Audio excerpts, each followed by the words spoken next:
अस्सलाम वालेकुम व्यूअर्स। तो हाजिर हूँ मैं नेक्स्ट वीडियो के साथ। वीडियो शुरू करने से पहले ज़रूर कहूँगा, चैनल को अगर सब्सक्राइब नहीं किया सब्सक्राइब कर लें, बेल बटन पे क्लिक कर लें ताकि नए आने वाली वीडियोस का आपको बर वक्त पता चल सके। हम आज माइक्रोसॉफ्ट वर्ड को ही उसी तरीके से एक्सप्लोर करेंगे, ठीक है, जो कि हम डिस्कस अब करने जा रहे हैं। ठीक है, तो हम शुरू करते हैं इस वीडियो को। सो लास्ट टाइम पे हमने माइक्रोसॉफ्ट वर्ड का बेसिक जो इंटरफेस था उसको हमने स्टडी किया था कि माइक्रोसॉफ्ट वर्ड जब आप ओपन करते हैं तो किस तरह का दिखता है। तो दोबारा माइक्रोसॉफ्ट वर्ड को ओपन करने लगे हैं। उसी तरीके से स्टार्ट बटन पे क्लिक करके हमने वर्ड लिखा और वर्ड 2016 को हमने सिंगल क्लिक करके ओपन कर लिया। सबसे पहले ये समझने की ज़रूरत है कि जब आपने ये स्क्रीन ओपन की तो आपने एक नया ब्लैंक डॉक्यूमेंट खोलने के लिए, मैंने लास्ट टाइम पे भी आपको बताया था कि इस ब्लैंक डॉक्यूमेंट पे क्लिक करना है। ठीक है, तो ये आपका एक ब्लैंक डॉक्यूमेंट व्यूअर्स ओपन हो गया। अच्छा, अब इसके अंदर आज हमने जो सबसे पहली चीज़ समझनी है, लास्ट टाइम पे जहाँ पे हमने इसको एंड किया था, हमने सारी इसकी पूरी स्क्रीन को स्टडी कर लिया था। इसके अंदर जो ये सारे रिबन्स हैं, ये मैंने आपको लास्ट टाइम पे बताया था कि रिबन्स की बेसिकली जो टेक्निक है वो ये है कि जितने भी माइक्रोसॉफ्ट वर्ड के ऑपरेशंस हैं डिफरेंट किस्म के, वो इन्होंने रिबन्स की शेप में आपको प्रोवाइड कर दिए हैं, उनको ग्रुप कर दिया कि एक किस्म के जो काम हैं उनको एक रिबन में इन्वॉल्व कर दिया। अब हर रिबन के अंदर आपको कुछ ये इस तरह के आइकन्स नज़र आ रहे हैं, बटन्स, ये डिफरेंट कामों के लिए यूज़ होते हैं। कुछ इस तरह के ये ड्रॉप डाउन मेन्यूज़ नज़र आते हैं। ठीक है, ड्रॉप डाउन मेन्यू बेसिकली कहते हैं जो जिसके अंदर एक से ज़्यादा इनपुट अवेलेबल हो और आपने उनमें से कोई एक सिलेक्ट करनी हो। ठीक है, उसे हम क्या कहते हैं, ड्रॉप डाउन मेन्यू। ठीक है, जैसे कि ये है, ठीक है ना। उसके अलावा अगर आप इसमें भी जाएं तो ये देखें, ये भी है। फिर अगर मैं आपको इसमें लेके जाऊं दूसरे एक रिबन में, तो इसमें ये देखें, ये है। तो ये क्या है, ये है ड्रॉप डाउन मेन्यू, जिसमें आपके पास एक से ज़्यादा इनपुट्स अवेलेबल होती हैं और आपने उनमें से कोई एक सिलेक्ट करनी होती है। ये है ड्रॉप डाउन मेन्यू। दूसरा है ये बटन्स, ठीक है ना, जिनके डिफरेंट काम या ऑपरेशन डिफाइंड है। ठीक है, तीसरी चीज़ होती है जिसे हम कहते हैं डायलॉग बॉक्स। ठीक है, डायलॉग बॉक्स से मुराद ये होता है कि जैसे कि फ़र्ज़ कर लें, अब रिबन के अंदर भी ना उन्होंने ग्रुपिंग की हुई है। ये देखें, ये क्लिपबोर्ड से रिलेटेड ऑपरेशन है, ये फ़ॉन्ट से रिलेटेड। फ़ॉन्ट जो होता है ना, वो वैसे तो आप आगे डेप्थ में भी इसको स्टडी करेंगे। फ़ॉन्ट से मुराद होता है हैंड राइटिंग। जैसे देखें, हर बच्चे की अपनी एक हैंड राइटिंग होती है जिसमें वो लिखना है, और वो डिफरेंट होती है। हर बंदे की अपनी टाइप की होती है, थोड़ी बहुत चेंज होती है। इसी तरह कंप्यूटर के अंदर भी जब आप कुछ टाइप करते हैं तो कुछ ना हैंड राइटिंग्स आपको अवेलेबल है और कुछ आप फर्दर डाउनलोड भी कर सकते हैं इंटरनेट से। तो वो सारी हैंड राइटिंग्स यहाँ पे अवेलेबल है और उनको हम कहते हैं फ़ॉन्ट्स। क्या कहते हैं, फ़ॉन्ट्स। ठीक है, ये तकरीबन 200 तकरीबन या 200 प्लस जो हैंड राइटिंग्स है वो माइक्रोसॉफ्ट वर्ड आपको वैसे ही प्रोवाइड करता है, डिफरेंट किस्म की। इसमें से जो ज़्यादा तौर पे ऑफिस के लिए यूज़ होती है वो होती है टाइम्स न्यू रोमन के नाम से एक हैंड राइटिंग है। ये देखें व्यूअर्स, ये ठीक है।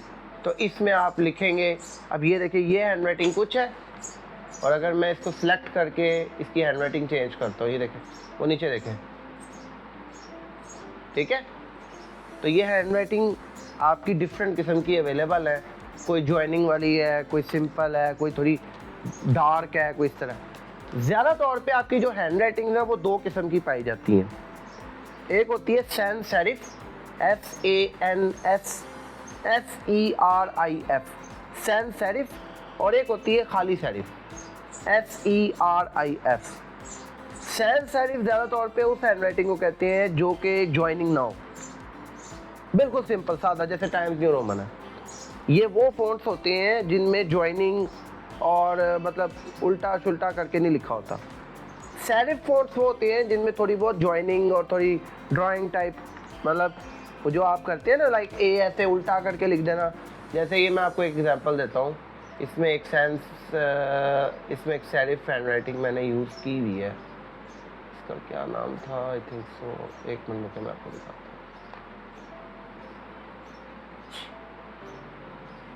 ये देखो, तो ये थोड़ी सी ज्वाइनिंग सी नज़र आ गई ना, अदरवाइज पहले क्या था, ये सिंपल, कोई वो ऊट पटांग की हरकत नहीं आपने की हुई, दैट्स ऑल। लेकिन वो हर बंदे की अपनी, अब जब आपने कोई किसी अपने रिलेटिव को ख़त लिखना है, किसी रिश्तेदार को ख़त लिखना है, तो आप सैंस सेरिफ यूज़ करेंगे। लेकिन अगर आपने किसी स्कूल में लिखना है या किसी इदारे को लिखना है कोई लेटर, तो आप वहाँ पे सैंस सेरिफ यूज़ करेंगे। ठीक है, समझ आ गई बात की, यहाँ तक कोई मसला। अच्छा, अब जो फॉन्ट्स है इसके अंदर फिर पैराग्राफ के भी कुछ ये आपको बटन अवेलेबल हैं, फिर ये स्टाइल्स के बटन हैं और ये एडिटिंग के बटन हैं। तो ये हर रिबन के अंदर इन्होंने ग्रुपिंग की हुई है, ये देखें। ठीक है, अब हर जो ग्रुप है ना, ज़्यादा तौर पे उसके नीचे ये एक छोटा सा बटन बना हुआ है, मैं आपको ये मैग्नीफाइंग करके दिखाता हूँ।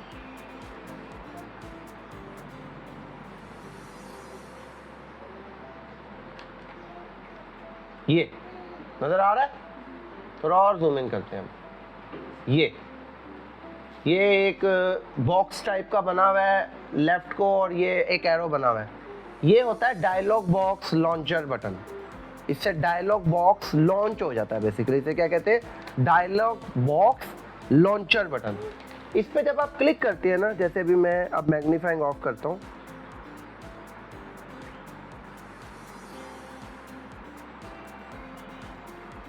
ये जब मैंने इस पे क्लिक किया ना, तो ये देखिए, ये मुझे ऑप्शन दे रहा है, ये एक डायलॉग बॉक्स ओपन हो गया। अब इस डायलॉग बॉक्स में डिफरेंट किस्म की आपको ऑप्शन नजर आ रही है। एक ये है, ये ड्रॉप डाउन मेन्यू है। उसके अलावा ये जहाँ पे इस तरह आपको ऑप्शन मिली हो ना, ये आपका टेक्स्ट बॉक्स होता है। क्या होता है, टेक्स्ट बॉक्स। यहाँ पे आप लिख सकते हैं। ठीक है, उसके अलावा ये भी आपका ड्रॉप डाउन है, ये भी ड्रॉप डाउन है। ठीक है, उसके अलावा ये आपके चेक बॉक्सेस होते हैं। चेक बॉक्सेस होते हैं ऐसे ऑप्शन जिनको जस्ट आप टिक मार्क कर सकते हैं अगर आपको चाहिए। अगर दोबारा क्लिक करेंगे तो अनचेक हो जाएंगे। ठीक है, और ये नीचे ना प्रीव्यू पेन होती है। प्रीव्यू पेन का मतलब है कि किस तरह का नज़र आएगा। अगर आप ये सारी ऑप्शंस जो अभी आपने सेलेक्ट की हैं ये आप कर लेंगे तो किस तरह का नज़र आएगा। ठीक है, तो ये नीचे आपको प्रीव्यू भी नज़र आ रही होती है। ठीक है, कि ये इस तरह का नज़र आएगा, और फिर आप इसे ओके कर देंगे तो ये अप्लाई हो जाएगा। सो कहने का मकसद ये है कि हर रिबन के अंदर आपको बटन्स, मेन्यूज, ड्रॉप डाउन और उसके अलावा डिफरेंट किस्म के इस तरह के ये डायलॉग बॉक्सेस मिलेंगे, जिनके ज़रिए से आप अपने डॉक्यूमेंट के अंदर डिफरेंट किस्म के ऑपरेशंस कर सकते हैं। ठीक है, अच्छा, अब हम ये देखते हैं कि माइक्रोसॉफ्ट वर्ड में रिबन्स को 3 तरीके से उसने आपको ऑप्शन दी हुई है कि आप इसे यूज़ कर सकते हैं। देखिए, क्योंकि रिबन एक साइज़ कैरी करता है आपके डॉक्यूमेंट के विंडो का, तो कई जो डेवलपर्स होते हैं या कई जो राइटर्स होते हैं वो कहते हैं नहीं यार, मेरी जो स्क्रीन है ना उसके ऊपर रिबन्स नहीं नज़र आने चाहिए, जब मुझे चाहिए होंगे मैं ऊपर क्लिक करके ले लूँगा। तो उसके लिए फिर ये ऑप्शन है कि वो यहाँ जाएगा, इस बटन पे क्लिक करेगा, ये ऊपर जो ये बना हुआ है टाइटल बार के ऊपर सबसे शुरू वाला बटन, और ये ऑटो हाइड रिबन को सिलेक्ट कर लेगा, तो रिबन उसके गायब हो जाएंगे।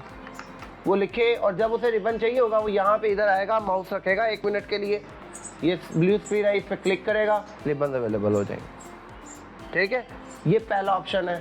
दूसरा ऑप्शन ये है, कई लोग कहते हैं नहीं यार, ये जो रिबन्स हैं या टैब्स हैं ये तो ओके है, ये जो नीचे बटन आ रहे हैं ना ये नहीं मुझे चाहिए, जब चाहिए होंगे तो मैं क्लिक करूँगा, उसके लिए ये ऑप्शन है। आप उनको सिर्फ ये टैब्स के नाम नज़र आ रहे हैं, रिबन्स के नाम नज़र आ रहे हैं। ठीक है, वो इस पर क्लिक करेगा तो ये रिबन अवेलेबल हो जाएगा। और तीसरा ऑप्शन ये है कि जो कहता है नहीं यार मुझे तो हर वक्त ये चीज़ें चाहिए, मुझे इतना कोई साइज़ का इशू नहीं है, तो वो फिर शो टैब्स एंड कमांड्स को भी क्लिक कर देगा। ठीक है, तो ये थी कि रिबन्स को अवेलेबल नॉन अवेलेबल करने के लिए जो व्यूअर्स जिस तरह चाहें वो कर सकते हैं यूजिंग दिस बटन। ठीक हो गया। अब हम नेक्स्ट चीज पे आते हैं। अब मैंने कल आपको ये चीज़ बताई थी कि जो ये डॉक्यूमेंट विंडो है बेसिकली जो वाइट कलर के अंदर आपको नज़र आ रही है, इसमें जो आपका माउस है ये जब इस तरह ये आई शेप में आता है तो इसे हम कहते हैं इंसर्शन पॉइंट। क्या कहते हैं? Insertion point. इंसर्शन पॉइंट से मुराद ये होता है कि आप अपने माउस का लेफ्ट बटन कहीं पे भी 2 दफ़ा दबाएंगे तो आपका कर्सर उधर आपको अवेलेबल हो जाएगा टू राइट। ठीक है, ये देखिए जिधर आप क्लिक करेंगे। अब हम थोड़ा सा टाइपिंग को समझते हैं। इसके अंदर आपके कीबोर्ड के ऊपर अल्फ़ा न्यूमेरिक कीज़ अवेलेबल है। ठीक है, मतलब अल्फ़ाबेट भी है A to Z और न्यूमेरिक भी है 0 to 9। उसके अलावा कुछ स्पेशल कैरेक्टर्स भी हैं जो आपके अल्फ़ा न्यूमेरिक कीज़ के अंदर ही 0 to 9 के ऊपर बने होते हैं और उन्हें यूज़ करने के लिए आपको अपने कीबोर्ड की जो शिफ्ट की है, शिफ्ट की उसको यूज़ करना होता है। उसे प्रेस करते हुए आप अल्फ़ा न्यूमेरिक कीज़ का न्यूमेरिक की दबाएंगे। जैसे मिसाल के तौर पे अल्फ़ाबेटिक कीज़ तो ये A to Z आपके पास अवेलेबल है। ठीक है, जिन्हें आप दबाएंगे और वो कनेक्टर आपका यहाँ पे प्लेस हो रहा है। ठीक है, न्यूमेरिक आपके पास ये भी है ऊपर और राइट साइड पे भी है, न्यूमेरिक कीपैड होता है। लेकिन अगर आपको जैसे डॉलर साइन है वो चाहिए तो उसके लिए आपको शिफ्ट दबाना पड़ेगा और 4 दबाना पड़ेगा। तो डिफरेंट किस्म के जो स्पेशल सिंबल्स हैं बाय डिफ़ॉल्ट जो ज़्यादा तौर पे यूज़ होते हैं वो आपके कीबोर्ड पे वैसे ही अवेलेबल है। इसके अलावा भी जो सिंबल्स हैं या जो स्पेशल कैरेक्टर हैं आप वो यूज़ कर सकते हैं। उसके लिए इसके अंदर माइक्रोसॉफ्ट वर्ड के अंदर पूरा एक मेन्यू अवेलेबल है सिंबल्स के नाम से, वो हम आगे व्यू करेंगे जब हम रिबन्स को एक एक करके शुरू करेंगे पढ़ना।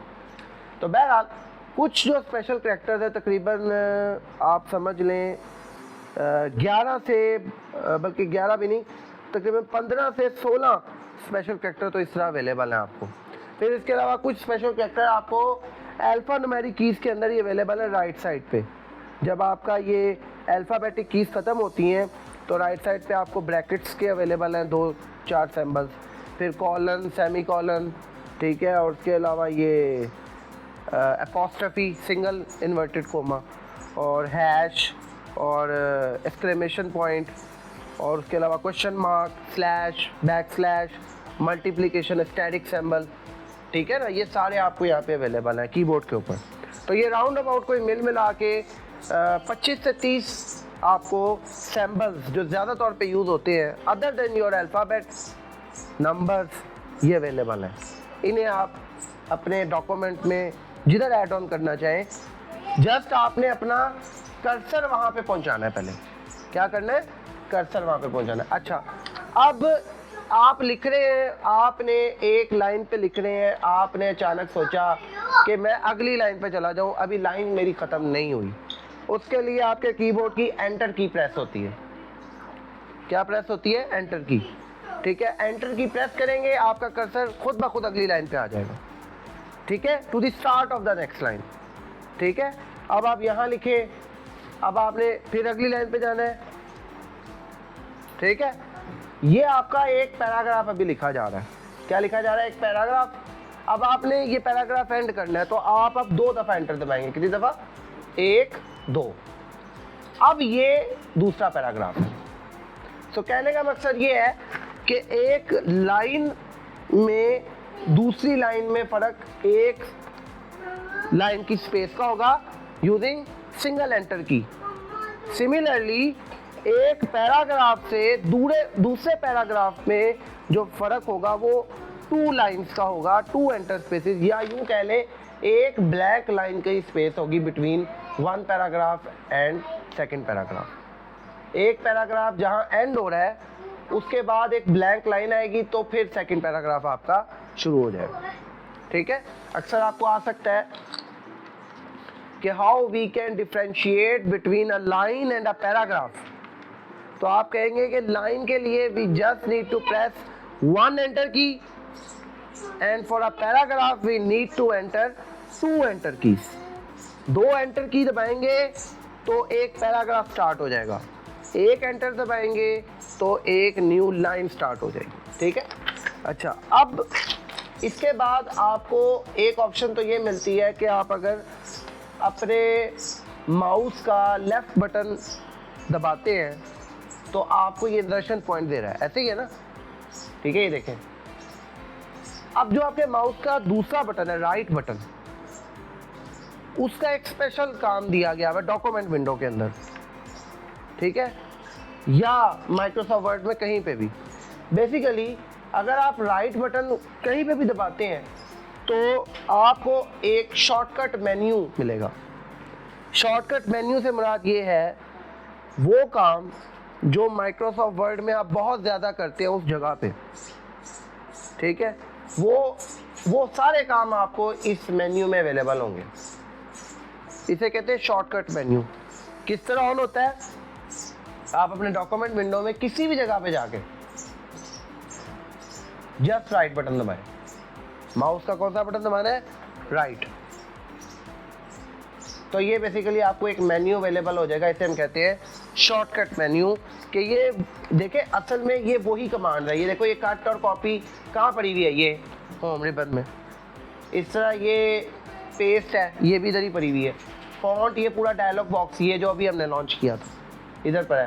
पैराग्राफ, ये भी पूरा डायलॉग बॉक्स जो ये पड़ा हुआ है। उसके अलावा ये स्मार्ट लुकअप है, ये आपका यहाँ पे अवेलेबल नहीं है। उसके अलावा सिनोनिम्स, ये डिक्शनरी में अवेलेबल होते हैं, ये भी यहाँ पे अवेलेबल नहीं है। ट्रांसलेट भी यहाँ पे अवेलेबल नहीं है। हाइपर लिंक भी यहाँ पे अवेलेबल नहीं है। और न्यू कमेंट भी यहाँ पे अवेलेबल नहीं है।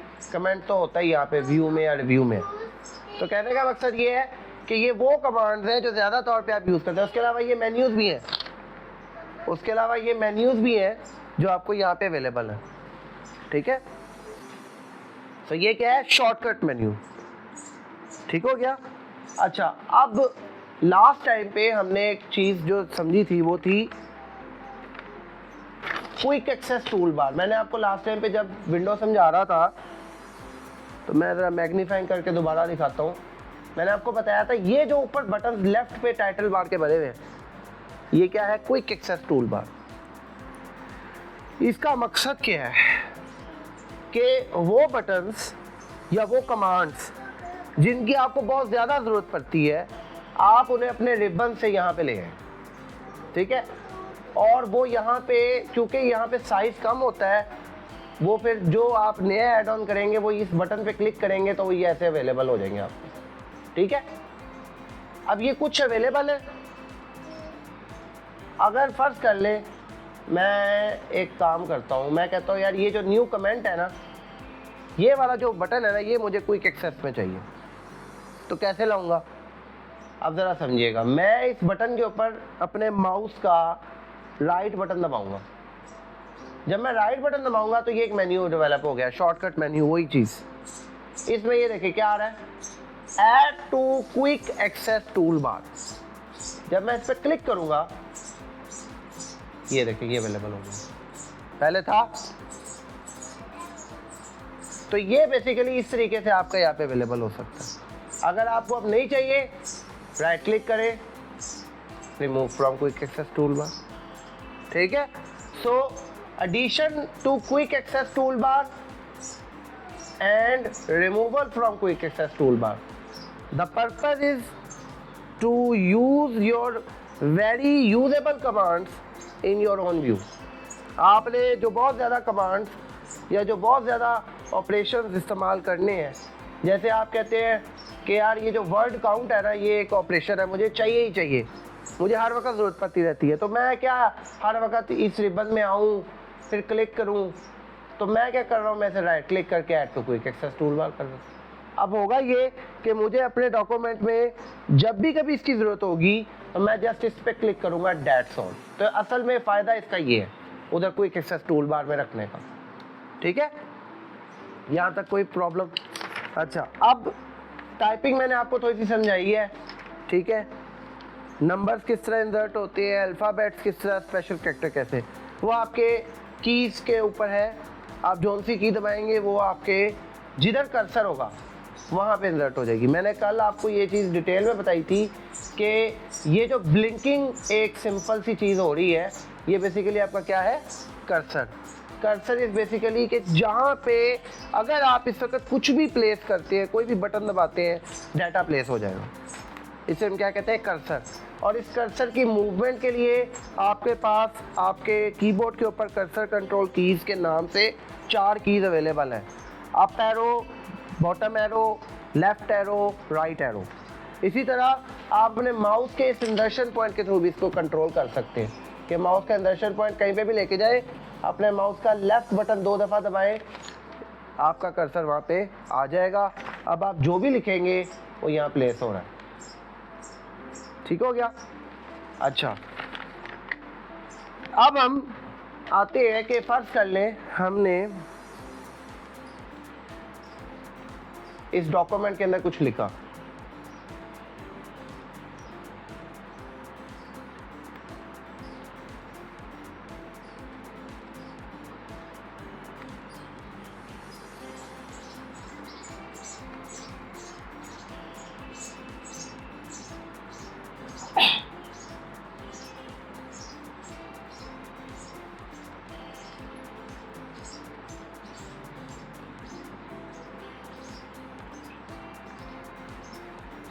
अब मैं चाहता हूँ मैंने ये लिख ली है, मैं अब इसको फ्यूचर में दोबारा अगर मुझे ज़रूरत होगी तो मैंने देखना है। मेरा ये डॉक्यूमेंट यहाँ पे कंप्लीट हो गया।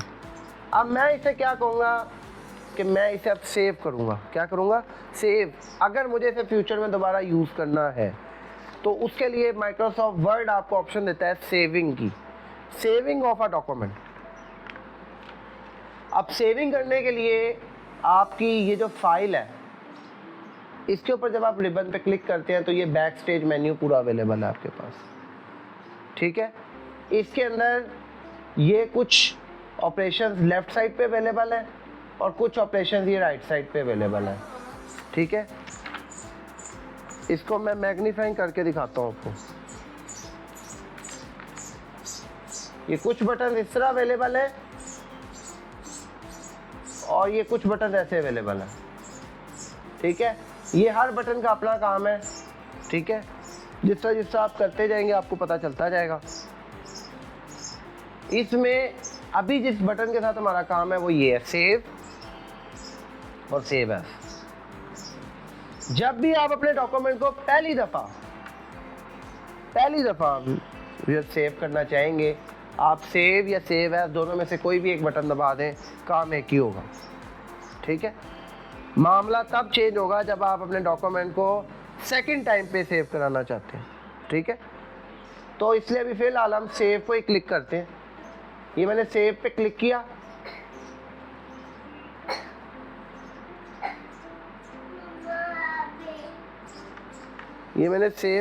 किया, तो उसने मुझे कहा कहाँ पे सेव करना है, मुझे जगह बताएं। ये कुछ जगह है वो जो कि मैं ज़्यादातर पे यूज़ करता हूँ, लेकिन मैं उसे कहूँगा नहीं ये इस जगह पे नहीं, मुझे अपनी मर्ज़ी की जगह कुछ सिलेक्ट करनी है, तो मैं ये ब्राउज़ का बटन दबाऊँगा। अभी किसको दबाऊँगा, ब्राउज़ को। जब मैं ब्राउज़ को दबाऊँगा तो ये विंडोज़ एक्सप्लोरर एक खुल जाएगा। ये जो विंडोज़ एक्सप्लोरर है ये मुझे मेरी पूरी जो माई कंप्यूटर है वो पूरा मेरा दिखा रहा है। इसमें फिर मैं अपना जगह सेलेक्ट करूँगा कि जी ये डी ड्राइव है, इसके अंदर यहीं पे मेन पे ही आप इसको सेव कर दो न्यू डॉक्यूमेंट के नाम से। यहाँ नाम लिखूँगा अपनी मर्ज़ी का। नाम में आप नंबर और उसके अलावा आपके जो होते हैं कैरेक्टर्स वो यूज़ कर सकते हैं, लेकिन जो स्पेशल कैरेक्टर्स है वो कुछ अवेलेबल है। वो अगर आप गलत डालेंगे तो आपको उसी वक्त बता देगा कि आप जो नाम में एंटर कर रहे हैं कैरेक्टर्स वो अवेलेबल नहीं है। बहरहाल ये मैंने न्यू डॉक्यूमेंट का इसका नाम दिया। ये सेव एज टाइप पे अगर आप क्लिक करेंगे तो ये आपको डिफरेंट टाइप दे रहा है, लेकिन आप इसको अगर बाय डिफ़ॉल्ट रहने देंगे तो ये माइक्रोसॉफ्ट वर्ड 2016 का डॉक्यूमेंट आपका, इसकी एक्सटेंशन होती है .docx डॉक्यूमेंट एक्स के नाम से, ठीक है। ये इसकी एक्सटेंशन होती है, ये नाम है इसका जो मैंने रखा है। इसका मैं नाम कुछ और भी रख सकता हूँ, जैसे ABCD, ठीक है। जो भी नाम रखना है वो रख के मैं इस सेव के बटन पे क्लिक करूँगा। तो मैं अब आपको एक्सप्लोरर खोल के दिखा देता हूँ।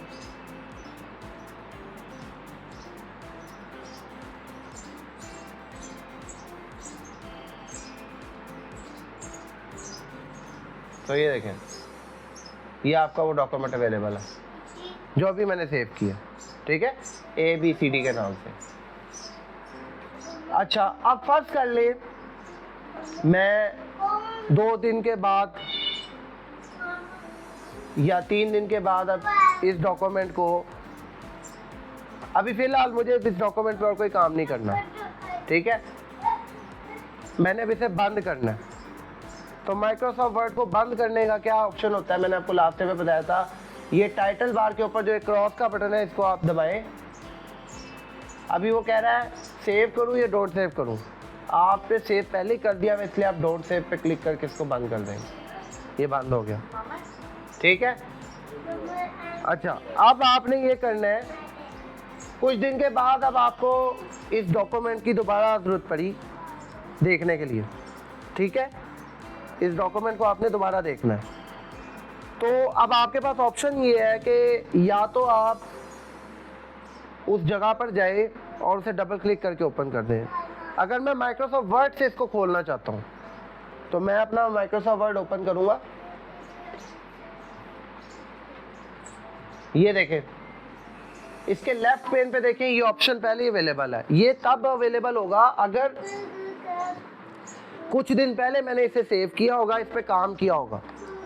अगर बहुत देर गुजर गई तो ये इस लिस्ट में अवेलेबल नहीं होगा।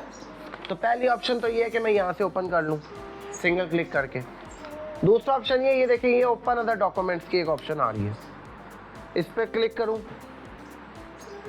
तो ये वही बिल्कुल उसी तरीके से जिस तरह आपके पास सेव का मेन्यू आ रहा था। यहाँ पे आप ब्राउज में जाएंगे, ब्राउज में जाके तो आप उसी तरीके से उस जगह पे जाएंगे, जैसे मैं इसमें गया, यहाँ पे वो डॉक्यूमेंट लोकेट करेंगे, ये ऊपर ही पड़ा है, इस पर डबल क्लिक कर दिया, ये ओपन हो गया। ये है ओपनिंग ऑफ अ डॉक्यूमेंट, कि आपने एक डॉक्यूमेंट को ओपन कैसे करना है, ठीक है। इसके अलावा एक ऑप्शन और भी है ओपनिंग ऑफ अ डॉक्यूमेंट की, वो ये है कि फ़र्ज़ कर लें, मैं ये दोबारा आपको एक और तरीके से ओपन करके दिखाता हूँ। मैंने वर्ड ओपन किया और मुझसे गलती से ना ब्लैंक डॉक्यूमेंट खुल गया। मैंने कहा नहीं यार, मैंने ब्लैंक डॉक्यूमेंट पे तो काम नहीं करना, मैंने तो उस डॉक्यूमेंट पे काम करना है जो कि मेरे पास अवेलेबल है। तो मैं क्या करूँगा, मैं इस फाइल रिबन पे क्लिक करूँगा। ये देखें, यहाँ पे भी ऑप्शन अवेलेबल है ओपन की, मैं इस पर क्लिक करूँगा, वही ऑप्शन दोबारा आ गई। मैं इसमें ब्राउज करूँगा और इसको वही पाथ दूंगा पूरा डी में और इस पे, ठीक है। एक मिनट, यहीं पे ब्रेक लो। अच्छा, तो ये जो ओपनिंग ऑफ अ डॉक्यूमेंट थी ये आपने कर ली थी, ठीक है। अच्छा, ये एक चीज़ समझ लें, वो बड़ी इंपॉर्टेंट है। वो क्या है कि अगर आपने ओपनिंग ऑफ अ डॉक्यूमेंट कर ली, अब आपने इसके अंदर कोई भी चेंज प्रोड्यूस किया है, लाइक मैंने इसको थोड़ा कम कर दिया, ठीक है। अब अगर मैं चाहूँ कि यार ये जो एग्जिस्टिंग फाइल जहाँ पे भी पड़ी हुई है ना, इसमें ये सेव हो जाए, तो उसके लिए मैं फाइल में जाके इस सेव के बटन को क्लिक करूँगा। अब मुझे पाथ नहीं देना पड़ेगा। ये फ़र्क है एक रीसेंट सेव डॉक्यूमेंट और एक न्यू ओपन या फर्स्ट टाइम सेव डॉक्यूमेंट के अंदर, कि जो पहले से सेव हुआ हुआ है उसको आपको दोबारा से पाथ नहीं देना पड़ेगा। जब सेव का बटन दबाएंगे और वो सेव हो जाएगा जिधर वो पहले से सेव पड़ा हुआ है, ठीक है। अब फर्ज कर ले मैंने एक और डॉक्यूमेंट बनाना है, लेकिन ये वाला जो डॉक्यूमेंट है वो ऐसे ही रहने देना है। एक नया डॉक्यूमेंट बनाना है जिसमें ये सेव करना है, ठीक है। अब इसके लिए मैं फाइल में जाऊंगा और सेव को क्लिक नहीं करूंगा, सेव एज को क्लिक करूंगा। अब वो मुझे वही पूरा दोबारा मेन्यू दे रहा है। अब इधर मैं ब्राउज करूंगा, ब्राउज करके अब इसको मैं अपनी मर्जी का कोई दूसरा नाम दूंगा, जैसे मैंने ये दे दिया, और इसे मैं पाथ दे के इसे सेव कर दूंगा। अब ये फाइल अलहदा बन गई है, वो फाइल वैसे ही पड़ी हुई है। तो ये फ़र्क है सेव और सेव एज में, कि सेव में जब पहली दफ़ा आपने डॉक्यूमेंट को भी ब्लैंक ओपन किया, आपने सेव दबाया या सेव एज दबाया, दोनों काम एक ही करेंगे। आपसे पाथ मांगेंगे, नाम मांगेंगे, दैट्स ऑल। दूसरा सिनेरियो ये है कि एक ऑलरेडी सेव्ड डॉक्यूमेंट था, आपने उसे ओपन किया और उसमें कोई चेंजेस लेके आए, कोई इंसर्शन की, कोई डिलीशन की, डाटा की, और आपने अब उसको अगर सेव किया तो वो एग्जिस्टिंग सेव डॉक्यूमेंट के अंदर वो चेंजेस सेव कर देगा। और अगर आप सेव एज पे क्लिक करेंगे तो वो आपसे रिकन्फर्म करेगा कि जनाब मुझे बता दो कि क्या मैं इसी फाइल में सेव करूं या कोई और फाइल बनानी है।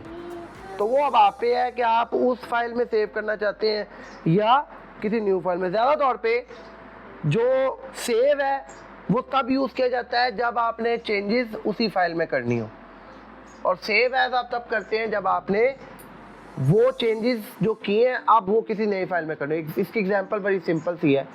आपने एक 9th क्लास के बच्चों का पेपर बनाया, ठीक है, आपने 9th क्लास के बच्चों का पेपर बनाया और आपने उसको सेव कर दिया। उसके बाद अब आपने ना उनको स्वैप करना है क्वेश्चंस को, ये करते हैं ना एग्जामिनर्स कि पहला क्वेश्चन तीसरा बना दिया, तीसरा चौथा बना दिया, ताकि वो 2 क्वेश्चन पेपर बन जाए। अब अगर आप उसको खुद से टाइप करने की कोशिश करेंगे तो प्रॉब्लम क्या आएगी, आपको खुद लिखना पड़ेगा। लोग क्या करते हैं, एक पेपर बनाया, सेव किया, ठीक हो गया, अब वो उसे ओपन करेंगे, जो स्वैपिंग करनी है क्वेश्चंस की ऊपर नीचे वो चेंजेस करके उसको सेव नहीं करेंगे, उसको सेव एज करेंगे और सेव एज करके उसको दूसरा नाम दे देंगे। इससे आप चाहे जितने मर्जी पेपर्स बनाते फिरें। तो ये बड़ा एक आसान ऑप्शन है। तो सेव एज ज़्यादा तौर पे तब किया जाता है जब एक डॉक्यूमेंट के अंदर मौजूद सेव डॉक्यूमेंट के अंदर कोई चेंजेस करके आपने उसको उसके अंदर नहीं बल्कि किसी और डॉक्यूमेंट में करना, ठीक है। लास्ट एंड द लीस्ट, ये जो जितने भी आपने ऑपरेशंस पढ़े, ठीक है, इनकी कुछ शॉर्टकट कीज़ हैं जो मैं आपको बता देता हूँ, ठीक है। अगर आपने एक ब्लैंक डॉक्यूमेंट ओपन करना है, पहले आप क्या कर रहे थे, आप स्टार्ट बटन पे क्लिक करते थे, वर्ड ओपन करते थे, ये ब्लैंक डॉक्यूमेंट पे क्लिक करते थे, एक ब्लैंक डॉक्यूमेंट ओपन होता। लेकिन अगर ये डॉक्यूमेंट ओपन है और मुझे एक नया ब्लैंक डॉक्यूमेंट चाहिए तो मेरे पास शॉर्टकट है Ctrl+N। कंट्रोल की दबाते हुए अपने कीबोर्ड की कंट्रोल की CTRL, इसका पूरा नाम कंट्रोल होता है वैसे, कीबोर्ड पे ये अवेलेबल है CTRL on the left of your keyboard left hand और on the right middle of your keyboard control CTRL। इसको दबाते हुए मैं N दबाऊंगा तो वो एक न्यू डॉक्यूमेंट ओपन कर देगा। सिमिलरली, लेकिन इसके लिए माइक्रोसॉफ्ट वर्ड ओपन हुआ होना चाहिए, ठीक है। अच्छा, दूसरी चीज़ ये ना हो कि आप लोग विंडोज़ पे Ctrl+N दबा रहे हो। अच्छा, दूसरी चीज़ ये, माइक्रोसॉफ्ट वर्ड खुला हुआ है, मुझे एक ओपन करना है एक सेव्ड डॉक्यूमेंट, एक डॉक्यूमेंट जो सेव हुआ है उसे ओपन करना है। तो मैं क्या कर रहा था, फाइल पे क्लिक करता था, इस ओपन पे क्लिक करता था और इस ब्राउज पे क्लिक करता था, ऐसे ही है। इसकी भी एक शॉर्टकट है Ctrl+O, सीधा उधर ले आया वो आपको, ठीक है, Ctrl+O। So Ctrl+N for new document, Ctrl+O for opening a document। तीसरी शॉर्टकट की है, फर्ज कर लें मैंने ये डॉक्यूमेंट जो सेव किया हुआ है, ये शॉर्टकट की दोनों पर्पस के लिए यूज़ हो सकती है। Saving of a document first time, saving of an existing document, ये 2 काम है इसके। या तो एक डॉक्यूमेंट को आपने सेव करना है पहली दफ़ा, उसके लिए भी यूज़ हो जाएगी। दूसरा, ये सेव एज की ऑप्शन नहीं है, सेविंग इनटू एग्जिस्टिंग डॉक्यूमेंट। अब आपने जो डॉक्यूमेंट सेव किया हुआ था, आपने जो चेंजेस करने हैं वो उसी में करने हैं, तो उसके लिए ये यूज़ होता है। सेव एज नहीं है, ये खाली सिंपल सेव की शॉर्टकट की है, ठीक है। अभी आपने दो सेव के ऑप्शन देखे ना, सेव और सेव एज। जो मैं शॉर्टकट की बता रहा हूँ वो सिंपल सेव की है, Ctrl+S। होगा क्या ये देखें, इसके लिए मैं आपको थोड़ा सा ज़रा, एक मैंने सिंपल वर्ड डॉक्यूमेंट ओपन किया और मैंने इसके अंदर कुछ भी लिखा, ठीक है। Ctrl+S दबाऊंगा तो ये देखें मुझे सेव पे ले गया। पहली दफ़ा किस पे लेके गया है, आप देखेंगे तो सेव एज पे लेके गया। क्यों? क्योंकि सेव एज में और सेव में कोई फ़र्क नहीं, मैंने आपको पहले ही बताया था। आप ब्राउज पे क्लिक करेंगे, इसको कहीं पे भी सेव करेंगे, फर्ज कर लें मैंने इसको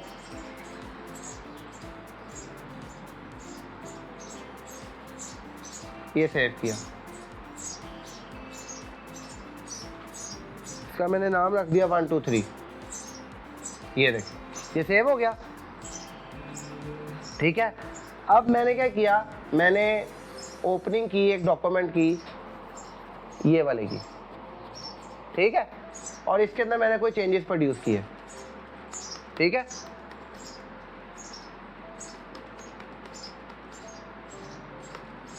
ठीक है, अब इसको मैं अगर Ctrl+S दबाता हूँ, Ctrl+, उससे मुझे नहीं पूछा कि कहाँ सेव करूँ, इसका क्या मतलब है, उससे कौन सा ऑपरेशन यूज़ किया, सेव का, क्योंकि सेव एज में तो मुझसे पूछता है कि कहाँ सेव करूँ, किस नाम से सेव करूँ, तो इसलिए Ctrl+S किसकी शॉर्टकट की है, सेव की। So once for the all, जो भी आपने किया सेव किया, उसके बाद अब आपको उसकी ज़रूरत नहीं है तो आप सिंपली उसको बंद कर देंगे, ठीक है। तो ये आज का जो शॉर्ट सा सेशन था, इसमें आप लोगों ने माइक्रोसॉफ्ट वर्ड के जो बेसिक फंक्शन थे ना वो समझे थे। अब नेक्स्ट सेशन में आप लोग इसको थोड़ा और डीप करेंगे और जो आपके रिबन्स हैं उनकी तरफ अब आहिस्ता आहिस्ता बढ़ेंगे कि उनके अंदर क्या क्या ऑप्शंस हैं और किस तरीके से उन्हें यूज़ किया जाता है। बकाया फिर भी अगर आपके कोई क्वेश्चंस, कोई क्यूरीज हों तो आप ज़रूर कमेंट बॉक्स में शेयर करें ताकि मैं उनको आंसर आउट कर सकूं। बकाया ये एक इनिशिएटिव मैंने इसलिए लिया ताकि आपके कोई क्वेश्चन और क्यूरीज हों इस प्रोजेक्ट से रिलेटेड तो ज़रूर शेयर करें। बकाया वीडियो को लाइक करें, शेयर करें, ठीक है, दूसरे व्यूअर्स के साथ, ताकि उन्हें भी इस चीज़ का पता चल सके। बकाया चैनल को लाजमी सब्सक्राइब कर लें अगर अभी तक नहीं किया हुआ, बेल बटन पर क्लिक कर लें ताकि नए आने वाली वीडियोज़ का आपको बर वक्त पता चल सके। नेक्स्ट वीडियो के साथ जल्द हाजिर होऊंगा, तब तक के लिए अल्लाह हाफिज़।